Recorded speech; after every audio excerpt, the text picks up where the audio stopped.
குன்றத்தூர் அபிராமிக்கு ஆயுள் முழுக்க சிறை என்பது வரவேற்கக்கூடிய விஷயமாகும். எனினும் இது போன்ற நபர்களுக்கு தூக்கு தண்டனை தர வேண்டும் என்று பொதுமக்களின் கருத்தாகவும் இருக்கு என கூறியிருக்காங்க.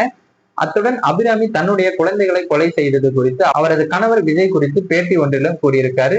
தனியார் வங்கியில அபிராமியின் கணவர் விஜய் வேலை பார்த்து வந்திருக்காங்க. இந்த தம்பதிக்கு 2 குழந்தைகள் பிறந்ததுமே மனக்கசப்பும் வந்திருக்கு. இது இயல்பாகவே வரக்கூடிய ஒன்றுதான். அதனால அடிக்கடி சண்டை இது போன்ற விஷயங்களும் கணவன் மனைவிக்கிடையே இருந்து வந்திருக்கு. வேலை அழுத்தமும் அதிகமாக இருந்ததால மனைவியை பராமரிப்பது, மகப்பேறு முடிந்ததும் குடும்ப வாழ்க்கை சுமை கூடுவதும் கணவன் மீதான கவனம் குறைவதும் இயல்பாகும் சூழ்நிலை தான். அப்படிதான் விஜய்க்கும் பணிச்சுமை இருந்ததாக தெரிகிறது.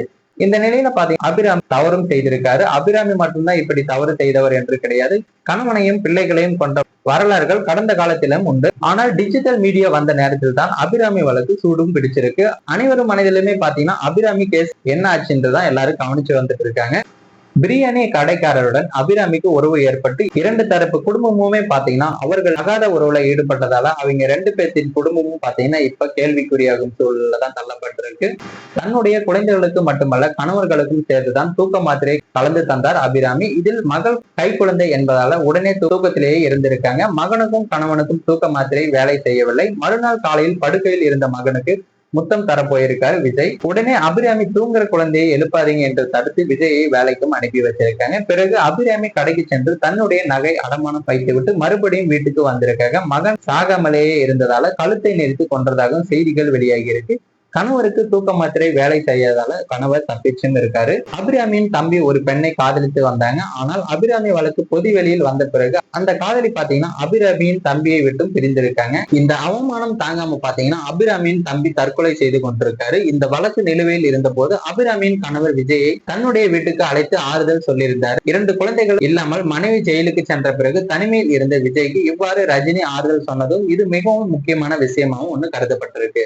தற்போது அபிராமிக்கு ஆயுள் முழுக்க சிறை என்பது வரவேற்கக்கூடிய விஷயமாகும். எனினும் இது போன்ற நபர்களுக்கு தூக்கு தண்டனை தர வேண்டும் என்றும் பொதுமக்களின் கருத்தாகவும் இருக்கு. கணவன் மனைவிக்குமான இடைவெளி இருந்தாலே 3வது நபர் உள்ளே நுழைய விடக்கூடும். இது இரு தரப்பிலுமே நடக்க வாய்ப்புண்டு. அபிராமி விஷயத்தில் என்னதான் பேசினாலும் குழந்தைகளை கொன்றதை மட்டும் மனசாட்சி உள்ளவர்களால் ஏற்கவே முடியாது. இப்படியான நபர்களை எப்படி சமுதாயத்தில் நடமாட விடுவது? அபிராமி குடியிருந்த அவரது வீட்டின் உரிமையாளர்கள் அந்த 2 பிள்ளைகளை எங்க கிட்ட தந்திருந்தால் நாங்கள் வளர்த்திருப்போமே என்று அழுது கொண்டே அன்று பேசியிருந்ததை பலராலும் மறக்க முடியாது. இங்கே தூக்கு தண்டனை தடை செய்யப்பட்டுள்ளது என்பதால அபிராமிக்கு சாகும் வரை சிறை தண்டனை என்பது சரியான தண்டனை என்று தெரிவித்திருக்காங்க.